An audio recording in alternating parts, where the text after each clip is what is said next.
en presencia de un coloquio de la editorial Ego Group en este recinto de Books de Correo. Gracias a esa ayuda hemos podido nosotros mantenernos en actividad desde hace 10 años, trayendo este tipo de acto que se celebra el primer domingo de cada mes. Es decir, tratando de llevar a la comunidad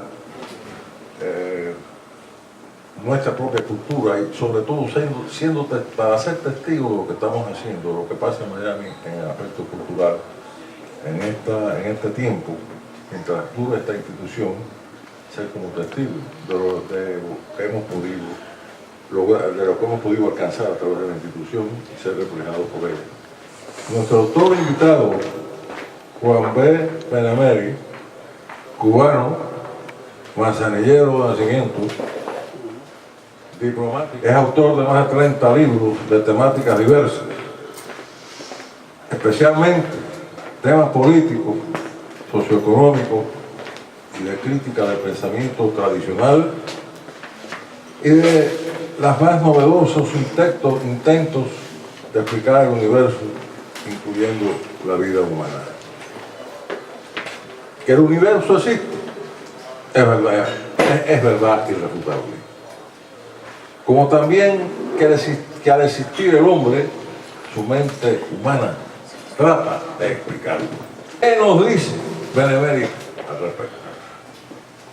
En este libro, de lo finito a lo infinito, el autor nos ofrece sus puntos de vista sobre lo mencionado, que en mi opinión pasa por la dilemática kantiana del sí y el para sí, que origina la psicología moderna y que ha extendido exégesis discutibles sobre temas seculares, como en el caso de la proposición sartriana de la nada y el ser. Y aunque dicha obra, que es crítica, lo que dejaría, en su opinión, abierta la vida humana a su transformación en vida-energía, en plasma vivo, capaz de expandirse de un planeta que aspira a otra zona donde se pudiera perpetuar. Dejo en voz de Nicolás Chávez Manduley, con su análisis e inferencias de lo finito a lo infinito, que sin imposiciones dogmáticas es una herramienta de libre pensar, la introducción de su autor. Gracias, Gastón. Gracias a todos los que están presentes. Gracias a Books, que nos da esta oportunidad de poder reunirnos aquí una vez al mes y poder analizar cualquier tema que en este momento nos sea apropiado mirar y expandir conocimiento e información que nunca está de más para poder configurar lo que es. A Benemérez que nos hable un poco de esto, a su criterio. Quizás algunos de ustedes quieren hacer preguntas, las preguntas no están de más. Cualquiera que tenga una pregunta que quiera hacerle al amigo Benemérez con relación a estos temas, él puede profundizar y darle un criterio.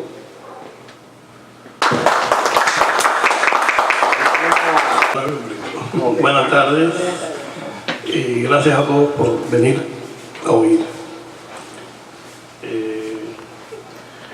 Tanto lo que ha dicho Nicolás como Gastón tienen, yo podría decir que sintetizan bastante lo del libro. Es cierto, Gastón, que a veces yo me encaramo de un caballo teórico, pero al final un poco que me bajo y digo, espérate, no puede ser siempre así, de esa forma. Yo siempre había oído, no recuerdo quién fue el que dijo que eso no sepa. Yo solo sé que nada sé. Creo que fue Sócrates, ¿no? Y yo a veces veía entrevistas de científicos teóricos, ¿no?, que decían lo mismo. Yo creía que era una pose. Pero les voy a contar algo que me ha sucedido a mí en mi vida, ¿no? Yo empecé estudiando economía, después pasé a estudiar derecho en la universidad y después estudié historia. Y yo en mi juventud pensaba que, claro, yo abracé la filosofía como todos, ¿no? Que ahí estaban las grandes respuestas a las grandes preguntas que nos hacíamos desde los griegos. ¿Qué sucede porque estoy aquí? ¿Qué somos? ¿A dónde vamos? Y yo tengo un hermano que falleció, muy práctico, un gran matemático y muy conocedor de la física. Y él me decía, por ahí no está la respuesta. Y yo lo miraba y decía, yo no voy a perder tiempo en esa fórmula, porque lo es. Está organizado de forma tal de que hay una pirámide de sobrevivencia humana, ¿no? A partir de ciertos animales que dependen de otros. Que en algún momento, precisamente por esa vinculación universal, que hemos atisbado y que no hemos podido todavía, a pesar de todas las religiones, a pesar de toda la ciencia, creo que el humano todavía tiene que aprender mucho. Y esto es una de las cosas que quiero llevar, que aspira a llevar este libro, ¿no? De tener confianza en el espíritu humano, o sea, en la capacidad del espíritu humano de sobrevivir, de crear y de ir adelante. Yo no soy un pesimista, este no es un libro pesimista, es un libro de futuro. Bien. Primero porque es lo que me tocó vivir y la forma en que yo he visto cómo he podido vivir, bien, cómo he podido lograr encontrar soluciones personales, ¿no? En la medida en que la vida le va presentando a cada cual sus dificultades.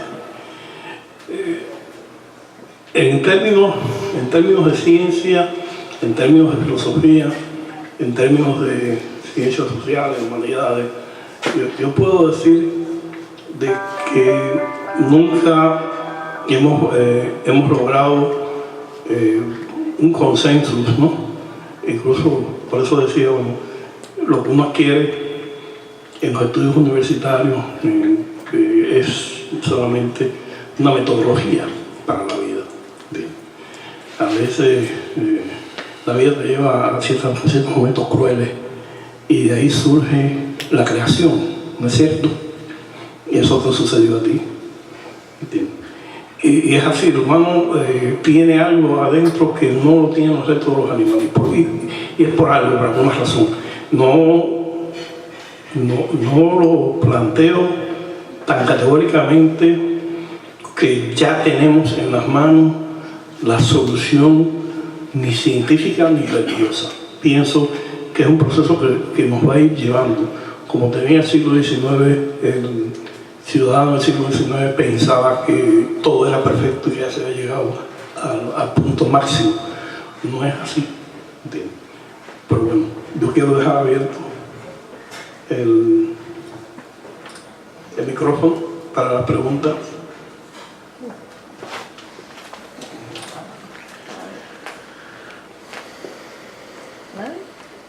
Aunque no he tocado específicamente un tema de ciencia, no, porque ya lo tocaron aquí anteriormente, no quería abundar sobre lo mismo. Que lo que quise plantear fue las razones por las cuales alguien puede llegar a escribir un libro de este tipo. Y a partir de este libro yo he escrito otros, ¿no? Que más o menos plantean estas disyuntivas que tenemos, estas preguntas fundamentales que tienen que tener alguna solución. ¿Por qué estamos aquí? ¿Qué somos? ¿Entiendes? ¿Qué nos tiene deparado el universo? Porque tenemos conciencia de que existe ese universo. Y si no existiéramos, si fuéramos caballos pastando, existiría ese universo conceptualmente, sí existiría, pero habría conciencia de que existe. ¿Y por qué tenemos nosotros? ¿Por qué se nos dio a nosotros esa conciencia? Esa era la pregunta fundamental que yo me hice antes de escribir este libro y creo que no me defraudo. ¿Te vas a preguntar? Perdón, poeta. No, poeta, por favor, mi poeta. Bueno, lo que estoy viendo en tu magnífica exposición es que no hay verdades absolutas ni intemporales, sino que existen verdades temporales o epocales. Porque la estructuración del mundo, por ejemplo, en el siglo XIX, que fue tan fructífero, la cosa de Darwin, Milton, etcétera, etcétera, se creyó que ya estaba completado todo, que ya no había más nada que especular. Sin embargo, pasa el tiempo, viene otro concepto de resistencia y el ser humano sigue andando igual, sigue en la búsqueda, o sea que ninguna de las verdades que se creyeron absolutas en un momento llegan a ser lo más que focales. Y esa es la importancia que creo que transmite, entre las otras cosas, tu magnífica disertación. ¿Entiendes que es así la cosa? No, lo has dicho, no lo puedo decir mejor. Muy bien. Yo no lo puedo decir mejor. Es más, la civilización romana tiene como base el hecho de que el mundo era plano y sin embargo se desarrolló la civilización romana. O sea, eso es lo que tú dices es cierto. Hay ciertas verdades que se toman como verdades absolutas en un periodo de tiempo y desarrollan la civilización hasta cierto punto. Y luego terminan de no ser verdades, ¿no? Por eso que las verdades que tenemos hoy como tales, ¿entiendes? Hay que tener el aquello de que, bueno, pueden no ser después. Es cierto, quería ahondar un poquitico más en lo de la energía, ¿no? Es cierto que a Einstein, cuando le preguntaron que si él creía en Dios, dijo sí, el de Baruch Spinoza. Spinoza planteaba el tema de que sí, el universo era un hecho caótico, pero que dentro de toda esa había una intención. Porque la intención del universo está concretada en nosotros, ¿entiendes? O sea, porque en definitiva nosotros como parte, por ejemplo, nuestra composición física está hecha por todas las materias que han estado en estrellas, ¿entiendes? Cada 5 o 6 años dejamos de ser físicamente quienes son y tenemos otros minerales o otro tipo de composiciones físicas. Te hacen un examen dentro de 10 años, pasados 10 años, y no tienes la misma, o sea, los mismos minerales no son, ¿entiendes? Cada cierto periodo de tiempo tú cambias, pero se mantiene una conciencia que dice que tú eres yo, ¿entiendes? O sea, esa junta se nos ha dado. Lo único que yo veo ahí es que, bueno, si se le diera esa junta a los caballos, la creación del Dios sería un caballo, ¿no? Como fisiológicamente, ¿no? Lógico. Y por eso nosotros lo llevamos a cierta fisonomía, ¿no? Que en definitiva es algo que podemos decir, bueno, nosotros no podemos explicar, no es que toda explicación y toda no explicación uno se la dé a una entidad que por un problema no, es que existe y se ha comprobado el hecho de que incluso antes de los aceleradores de partículas se sobreentiende que lo que existe no es la partícula, lo que se ve en los aceleradores es lo que deja la partícula, es como hacemos lo incorpóreo de la partícula. O sea, el átomo nunca se ha visto, ni del átomo para abajo no se ha visto. O sea, lo que hay en las corporaciones de partículas, en los aceleradores de partículas, las muestras que hay son los fantasmas de esas partículas. Lo interesante es que en esos aceleradores de partículas, cuando queremos ver un hadrón, sale un hadrón. Cuando queremos ver un neutrino, sale un neutrino. Cuando queremos ver la partícula epsilon, sale la partícula epsilon. ¿Y por qué no podemos ver una partícula que nosotros no querramos buscar? No sale. O sea, hay una conexión de lo que nosotros estamos influyendo en la realidad, influyendo en la creación, a esos niveles que es lo inicial de la naturaleza. Quiere decir que nosotros tenemos algo de ese hálito universal que hace que se pueda crear una corporalidad. Y si viendo en un acelerador de partículas un hadrón y viendo un árbol, ¿cuál es la pregunta? ¿Será ese árbol exterior a nosotros o lo estamos creando nosotros? ¿O está creado ahí porque nosotros estamos aquí? Hay algo también que deja atónito, que nos está sucediendo constantemente. Tú ves televisión. Tuviste anoche, dime que tuviste anoche en televisión. Yo, la programación deportiva, que es lo que veo. Ok, yo vi la programación deportiva. ¿Cómo es posible que tú puedas ver una realidad? Hay una programación deportiva, dio un jonrón el cuarto bate de los Yankees. Perfecto, eso sucedió allí. ¿Cómo es posible que tú lo veas y yo lo vea aparte? ¿Cómo es que lo que hablamos, que esa visión se desdobló en 200, en 2000 millones? Cuando lo que debe hacer es que esa acción del jonrón la ves tú solamente. Porque es una sola cosa. ¿Por qué tenemos la capacidad, entiendes, de conectarnos de alguna forma? Porque lo que se está transmitiendo, estamos hablando de partículas, estamos hablando del mundo subatómico, ¿entiendes? Que se desdobla en tantas veces infinitas. Y nadie se ha puesto a pensar por qué una imagen de televisión puede verse en 17 millones de televisores. Si nada más que debe ser uno. ¿Entiendes? Entonces, hay cosas que nos dan a entender de que hay una conexión universal. ¿Entiendes? Había otra pregunta. El cerebro. Sí, la conexión nuestra. El cerebro que tiene el ser humano. La conexión nuestra, claro. ¿Entiendes? A través de ese... que está dividido en diferentes partes. Bueno, siguiendo una idea de pragmatismo, que es una realidad. Entonces, uno mira y dice, la materia, pero ¿cuál es el propósito en definitiva? ¿Cuál será el fin de encontrar la realidad? Es decir, estás buscando algo que en realidad no existe, tienes que encontrarlo, tiene que aparecer ante ti, y entonces después que aparece ante ti, ¿cuál es la realidad? ¿Qué es lo que tú, el que es un pragmático, el que cree que tú tienes que ver para creer? El dedo en la llaga para ver. Y tú dices, bueno, y contrasta la realidad. ¿Cómo tú encuentras esa realidad? ¿Qué consiste la realidad? Siempre Según tenemos la realidad. No, estamos ante la famosa pregunta de Jesús Kant. La realidad es según como tú la veas. Claro, cada quien tiene su La realidad es Bueno, igual. pero eso no quiere decir que el Señor tenga la misma realidad que tengo yo. Exactamente. Encuentro el fin. Exactamente. En ese propósito, un poco abstracto, encontrar esa realidad.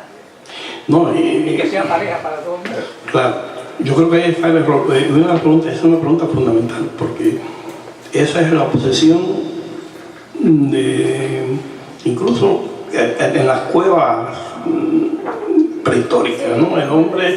El humano se arrastraba por las cavernas, como yo escribo una vez, para con el humo encontrar algo. O sea, esa pregunta es tan implícita dentro del humano, buscar esa búsqueda, que yo creo que nunca va a... precisamente, ¿sabes? Porque yo pienso que nos intriga el hecho de ser como somos. Y al intrigarnos esa búsqueda de esa realidad, Ciencia es el resultado del pensamiento de todos nosotros, de todo lo que estamos en estado corporal. O sea que la conciencia universal se pudiera decir que es el pensamiento de la humanidad entera más el pensamiento o lo que viene a ser la voluntad universal. yo quería entrar un poquitico en el tema de inteligencia y conciencia universal, ¿no? Yo creo que hay una diferencia, pero bueno, en el tema de inteligencia podemos llevarlo hasta un punto más inverosímil. O sea, hay un experimento que se hizo en el siglo XIX y se volvió a hacer en el siglo XX, que es la doble ventana de Young, y es el hecho de que se ponen dos ventanas, o sea, dos lugares con dos ventanas cada uno lugar, y se disparan un protón, y se cierra la ventana y se dispara el protón por la parte abierta. Se cierra la parte abierta, se pone la otra ventana y el protón se así y se va por la parte abierta. O sea, la pregunta es, ¿piensa entonces el protón? Entonces, ¿dónde está el protón? Bueno, está en este libro, está en esta mesa, está en una roca.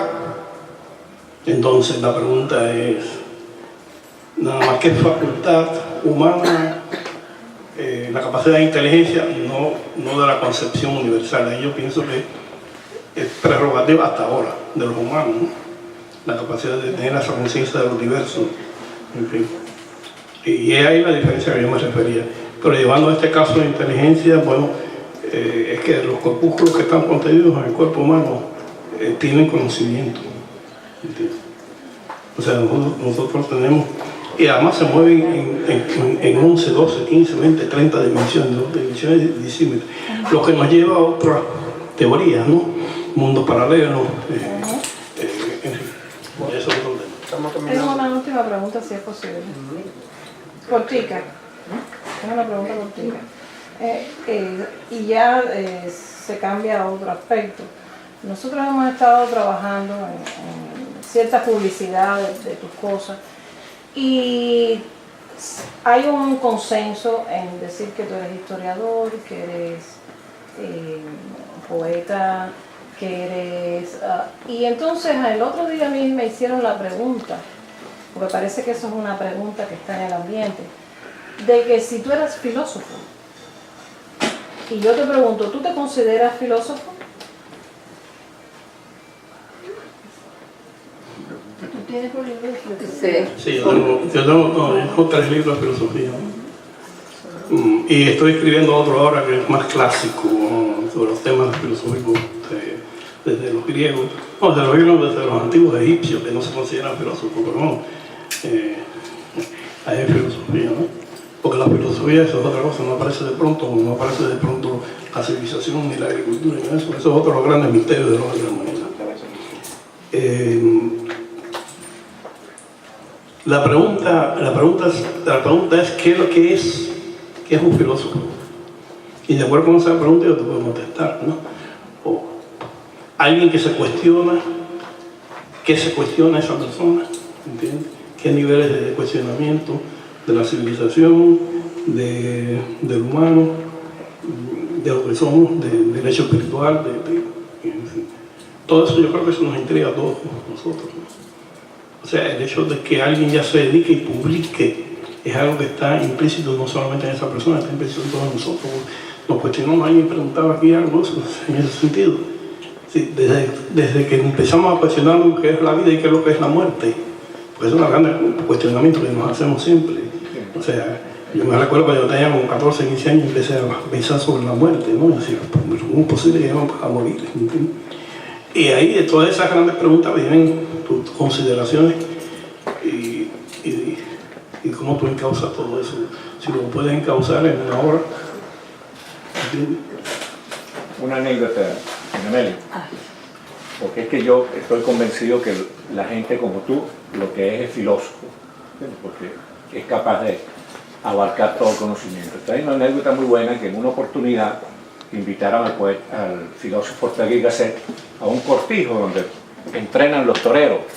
Entonces después que él vio el entrenamiento de los toreros, el terrateniente que lo invitó lo llevó a la tasca más cercana. Entonces cuando, mira, aquí le presento al señor Ortega y Gasset, le dijo al barman, ah, muy bien, ¿y usted qué hace? Entonces Ortega y Gasset le dijo, soy filósofo. Entonces el barman se quedó en blanco, filósofo. Y se queda viendo al terrateniente y el terrateniente le dice, mira, filósofo es un hombre que vive para pensar. Y el barman dice, joder, hay gente para todo.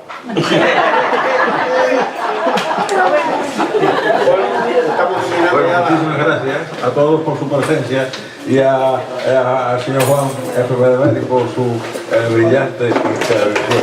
Tiene abierto este lugar las veces que usted quiera participar.